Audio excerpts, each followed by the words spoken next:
I'm going to talk about some of the games that registrars are playing with your domains and each other. So I probably don't need to explain what internet domain names are.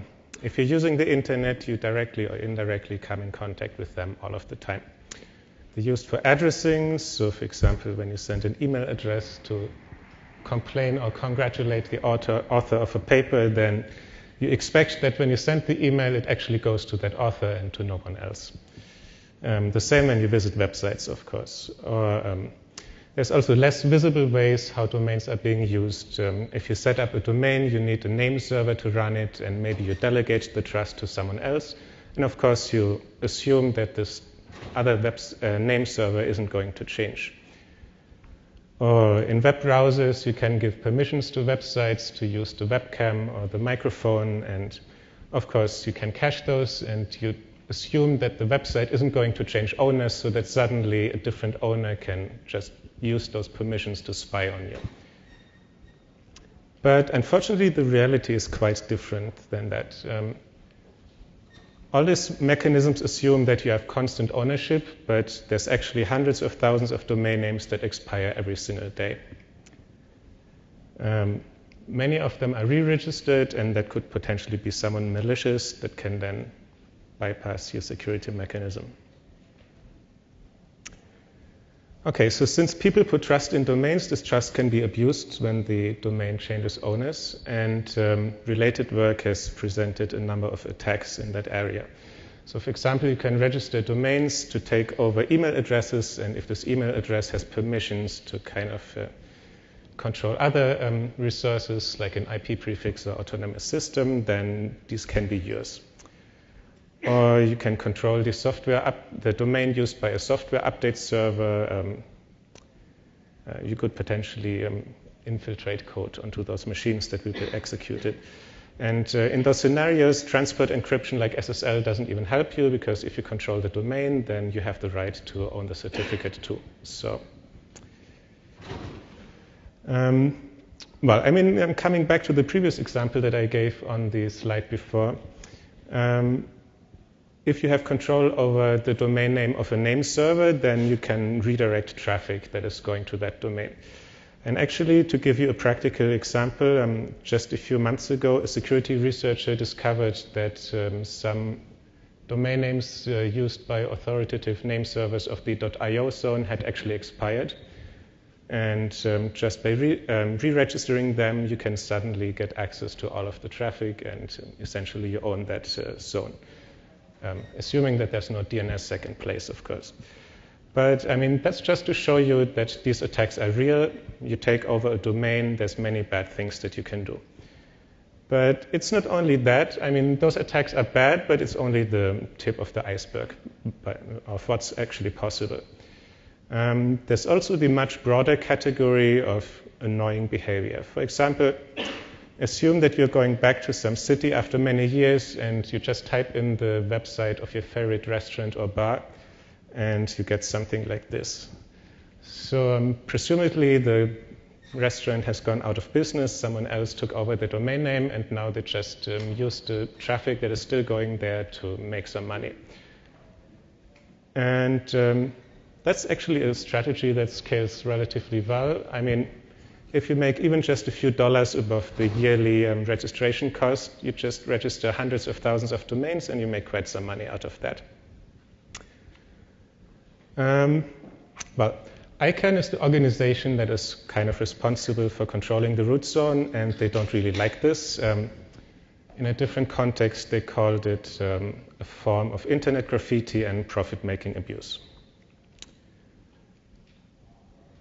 So these attacks that I just showed you, they're already relatively well known. So in this presentation, we are not going to put much more focus on those. Instead, we want to provide you with the bigger picture. So we want to quantify how often there's a potential for attacks or undesirable behavior when expired domains are re-registered and recycled for a new purpose. And there's several points in time when a domain can change owners. And here we focus on two ways that are probably unknown to most of you. and as such, they're also most interesting to the community, I guess. The first one of the two ways is called drop catch, and essentially a domain is re-registered as soon as it becomes available again. And the second one is called pre-release, and in this case, a domain name has expired, but it's still being held by the old registrar. And some of those registrars, they just try to sell the domain to a new owner and do that before they give it back or have to give it back to the registry. I'll talk a bit about how exactly that works on the next slides. But in any case, both practices are somewhat controversial, and if I have enough time, then I'll also talk a bit about that.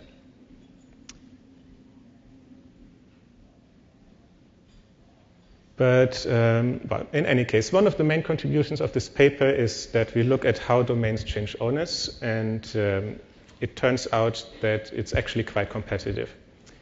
There's lots of resources being deployed, resources cost money, and all of this takes a toll on the general registration ecosystem. But before we look at that, let's discuss some background. Okay, so you register a domain, and it has an expiration date. So if you forget to renew it, then before the expiration date, then it's actually not deleted immediately. There's a number of phases that allow you to recover it. The first one of them is called the auto-renew grace period. It's 45 days long, and essentially when you don't renew, the registry, which for .com would be VeriSign, assumes that you forgot to renew, and they'll just do it on your behalf. They'll charge the registrar, which could be GoDaddy, and they essentially tell them, okay, you have 45 days to revert the renewal. So if your registrar can get you to pay for your domain, then you keep it and everything is fine. If you don't, then at some point they're going to delete it. And if the domain is marked for deletion in this case, it goes into the redemption period. That's 30 days.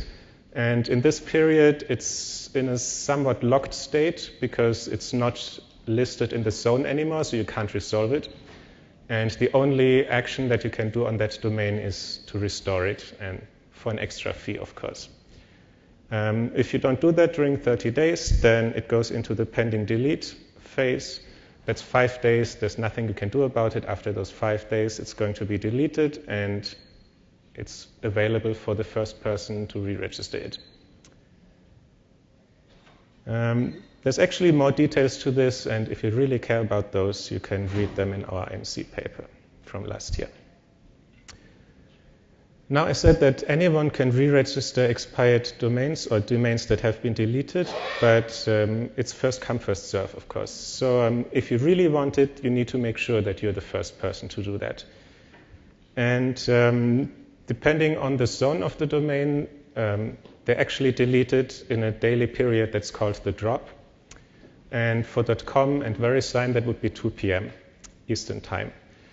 And essentially during that time, the registry goes through all of the domains that are marked for deletion and changes their state from taken to available.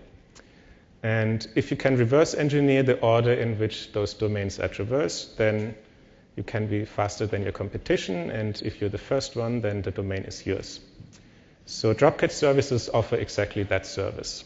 And of course, there's some engineering involved, so it's actually more expensive than a regular domain registration. It can cost up to $100 maybe. It's also an uncertain process because you don't know if you're actually going to be the first person, so they may or may not get the domain for you.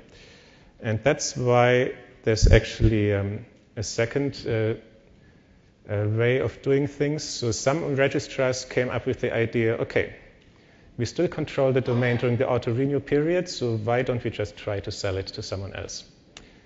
So some registrars are nice, and they give you the full 45 days without extra fees to recover your domain.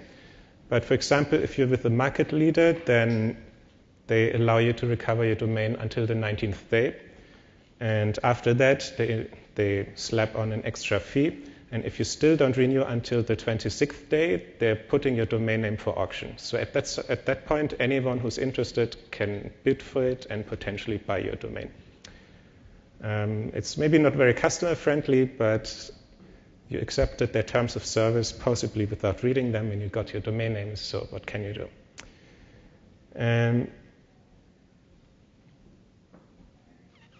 Okay, so for our measurement, we want to know how many deleted domain names are re-registered by Dropcatch services, how they do that, and also the same for pre-release.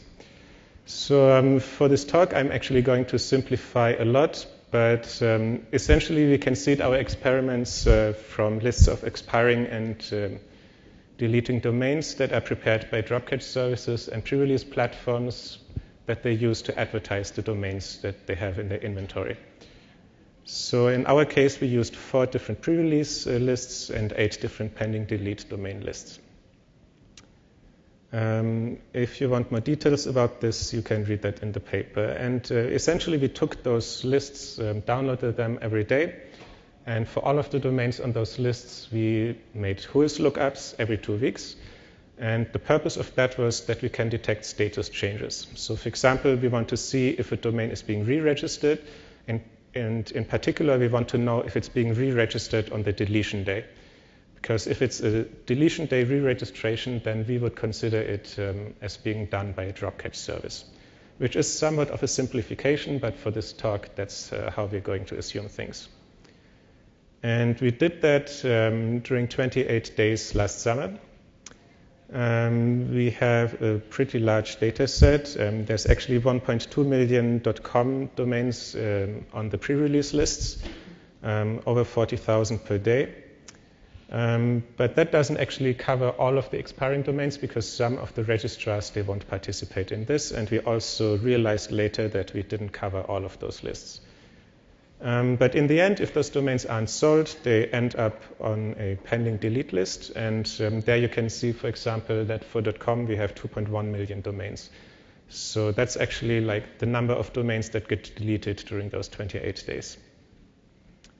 Around 76,000 per day.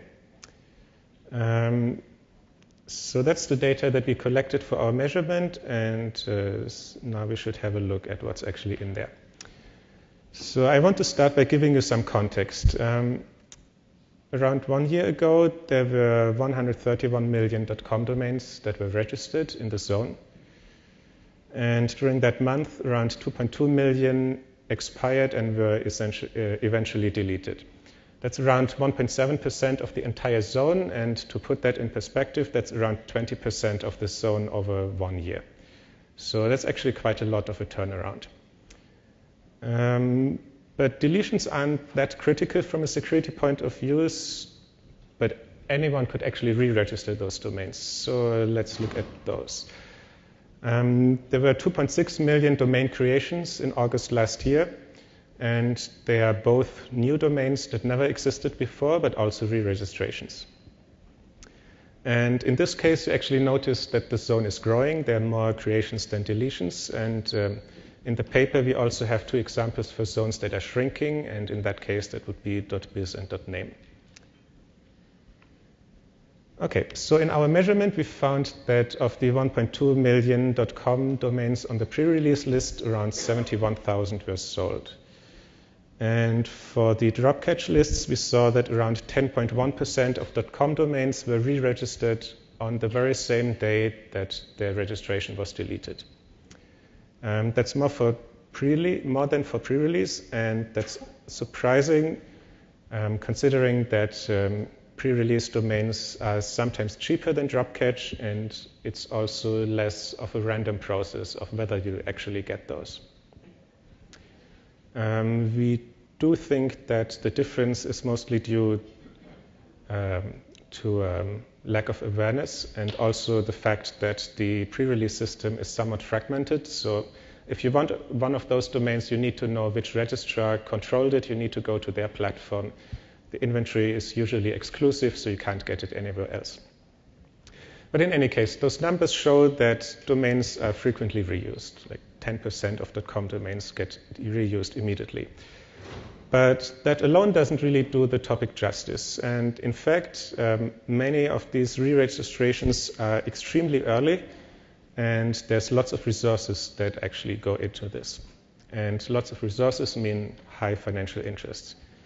So we're going to look into those in a bit more detail to show you just how motivated some people are to reuse domain names. Let's see. Okay, so I told you that Dropcatch services try to re-register domains as soon as they can. And that's because if you want the domain, you're either the first or you don't get it. And in this plot, we show you a little how this actually works in practice. So we can't really see what's going on between the registrars like GoDaddy and the registry like VeriSign, because that's like private connections.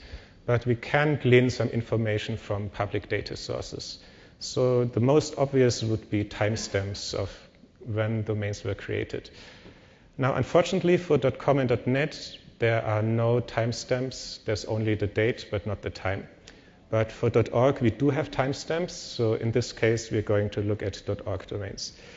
And for this plot, we looked at all of the domains from the pending delete lists during our 4 weeks.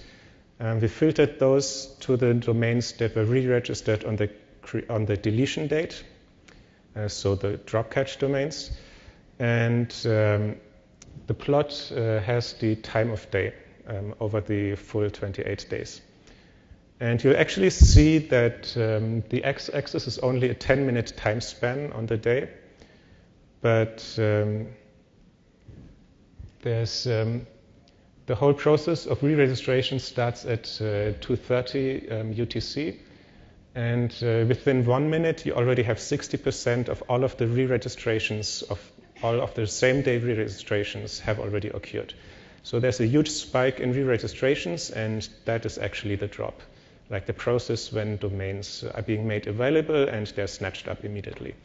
And if you look at this in more detail, you'll actually see that half of those re-registrations already happen in the first 30 seconds, and the next 30 seconds, they have only 10% more.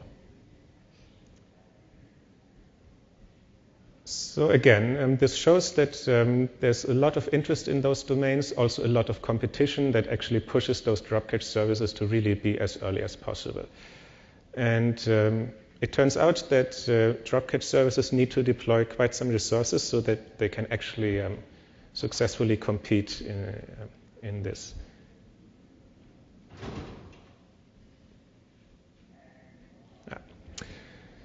So from what we understand, Dropcatch services will try to infer when a domain will drop, and then they send thousands of domain creations requests to the registry, and they just hope that one of them will succeed. And the registries, of course, they put in place some rate limits. So given the rate limits, one way of beating the competition is to just have the best estimates of when exactly the domain will drop, and then you try to time your requests accordingly so that you can use your resources more efficiently. But it turns out that Dropcatch services also go the alternative approach of actually trying to increase the rate limits. And there's a list that Ayana maintains that has all of the accredited registrars on it. And when we looked at that list, we saw that there's some registrars that are called dropcatch.com LLC, and an increasing number, and there's actually 1,000 of them, over 1,000.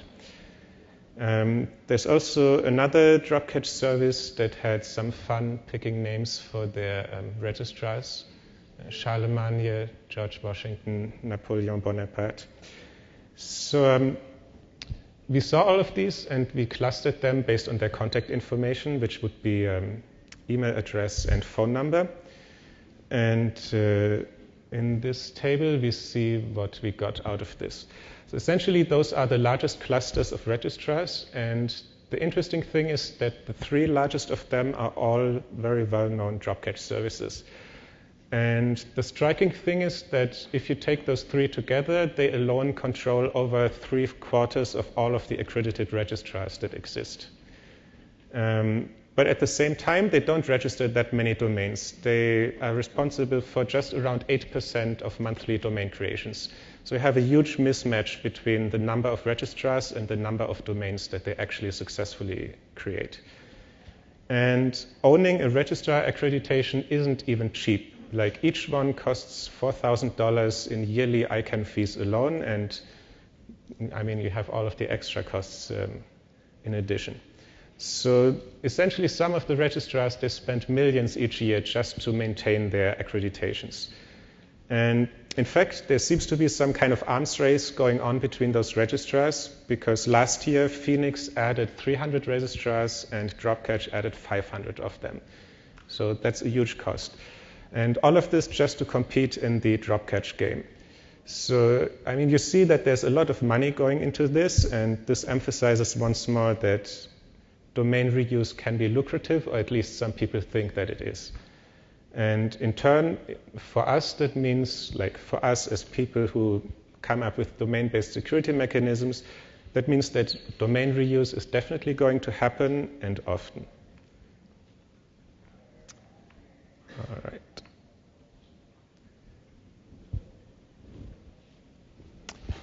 Okay, and just to show this again from a different perspective, we have this scatter plot with the cluster size on the x-axis and the number of domain creations in February this year on the y-axis. And both of those are in log scale, actually. And on the left, you can see 3 relatively well-known large regular registrars. GoDaddy is the largest one of them, and they registered by far most of the domains, but they have only 7 registrars that they use for that.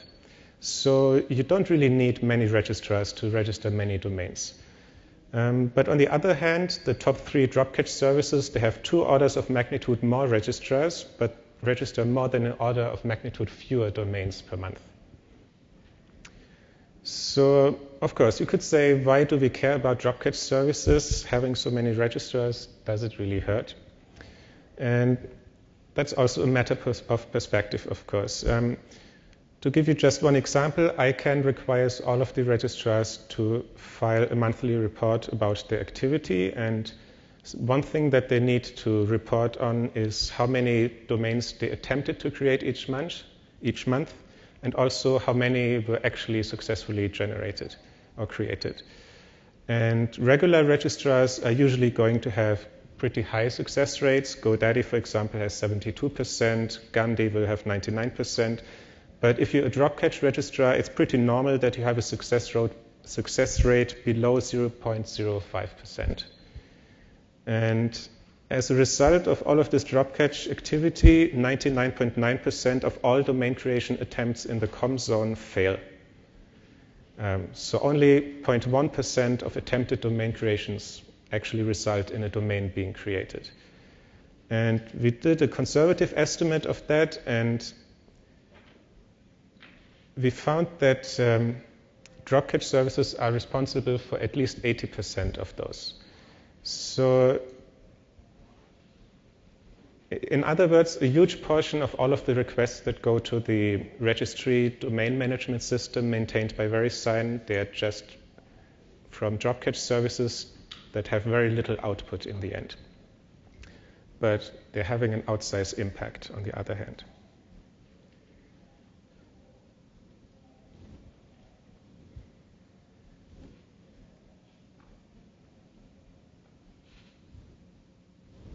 Okay. So I hope that by now it has become pretty clear that there's frequent and professionally organized recycling of domain names, and that significant resources are being invested to snatch up domain names as soon as they become available. And these practices do have security consequences when the domains involved were used in a security critical way, and we already talked about those in the beginning. And of course, it can be quite annoying for people when people kind of steal residual traffic that's still going to domains by redirecting it to advertisement pages. But the main message that I want to get across in this talk is that domains do expire and that they change owners quite frequently when you look at the whole population of domains. So if you're developing security mechanisms that rely on domains, then either you have to make sure that the domains that you use live forever, or you need to come up with a way for handling cases when they don't and might be controlled by a different party in the end. And that party might potentially be malicious. One thing that I couldn't really talk about in this talk are pre-release domains. And when they're being sold to a new owner, they actually maintain their old registration instance. So if they were 20 years old, they still look like a 20-year-old domain. They just get a different owner. So from a security point of view, it's the same as a re-registration because it can be a different owner, but it doesn't look that way. And for that reason, many proactive blacklisting mechanisms don't actually detect those because there is no new registration.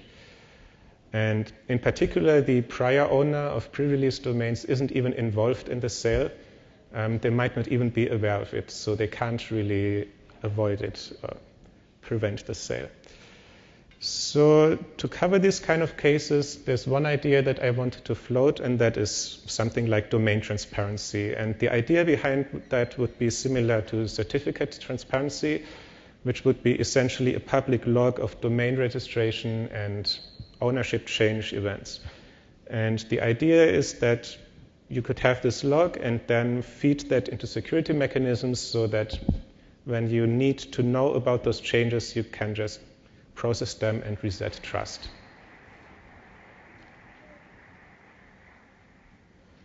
Okay, so I'm at the end of the talk, and there are a number of things that I couldn't really talk about in this talk, in this presentation.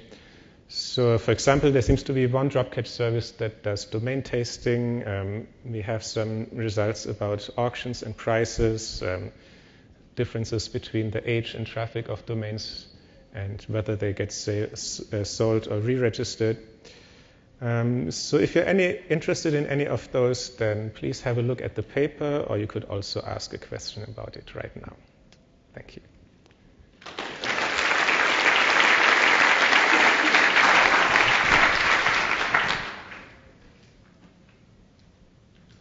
As people think about their questions, for the graph you showed that had the 10-minute x-axis, for the domains that aren't re-registered in that time, do you have any ideas about what's going on with them?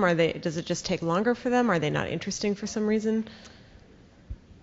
Well, I mean, in this plot, we were only concerned about domains that get re-registered on the same day. So they're not included in the percentages, for example. And for the others, it's very difficult to measure because large-scale measurements with WHOIS are just a nightmare because you have rate limits and all this kind of things.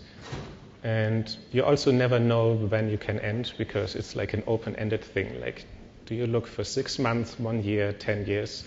So we didn't really look at those in this project. But we did look at long-term or medium-term re-registrations in the IMC paper. And in that case, you see that the bulk of the re-registrations actually happens on the first day. And then you have like a slowly increasing curve over many days. But I mean, I don't remember the exact numbers now, but they're in that paper. Thanks. Yeah, Phoebe Rouge from the FTC. I kind of wonder, are you making the methods you used to detect these or the data sets that you resulted with available? Because I would be very interested to know sort of like those domains that are re-registered by these Dropcatch services or pre-release, what happens to them? Are they used for, distributing malware, fraudulent sites, those sorts of things? And actually, have you thought about doing that sort of analysis of, what those sites look like after they are re-registered? Yes, so we are actually very interested in that, and we just finished a web crawl of those domains, and we are in the process of analyzing our results. So hopefully you'll see some papers soon. Great, thanks. Jeremy Epstein, National Science Foundation. Is there any correlation between, say, the length of the domain name or the likelihood that it's a real word or anything like, or a combination of words, and the desire of people to, the malware actors or the malicious actors, I guess I should say, to grab them or resell them, etc.? Okay, so first of all, in this project, we didn't actually distinguish between any maliciousness or not. So we just looked at the general quantities to have a big picture on the expiration and re-registration process. We did look at a few factors that may impact the desirability of domains, like whether they get re-registered or not. I don't remember if we did look at length or words. We definitely don't have it in the paper, so either we didn't look at it or we didn't find anything. But I do know that we looked at the traffic that they received.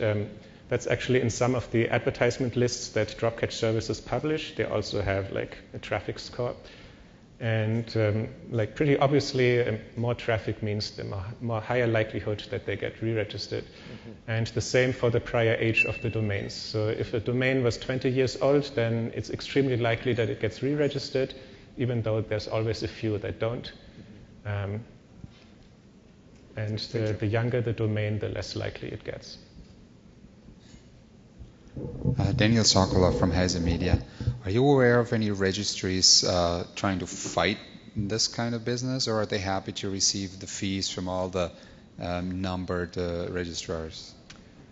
So I think it actually depends on the registry. From what I've read in the news, .uk apparently penalizes registrars for trying too many unsuccessful creation attempts. So in that case, Dropcatch gets extremely expensive because if they fail, then they pay the fees. On the other hand, I'm not aware of anything like that from the side of VeriSign, but I think that they had a proposal many years ago where they were actually trying to auction off the domains instead of having like this denial of service attack against their systems.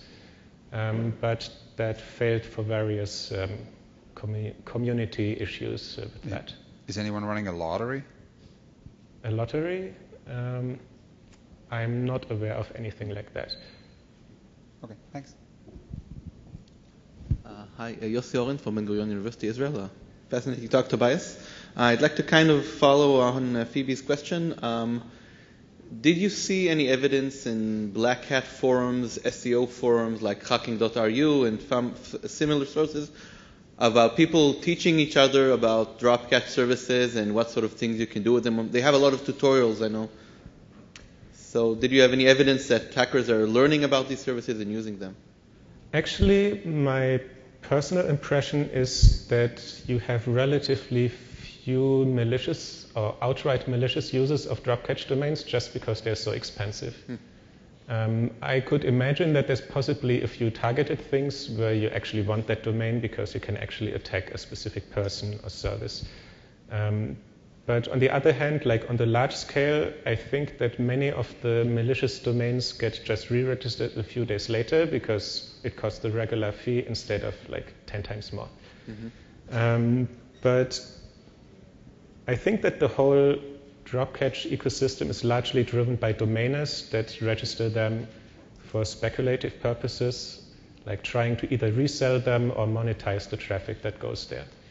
And one thing that we're actually interested in looking at in our ongoing work is it looks like often domains get re-registered by a Dropcatch service, then the person decides it's not worth it, they let it expire, and then they get re-registered by another Dropcatch service, and they just go around that way. So we want to see how often that actually happens.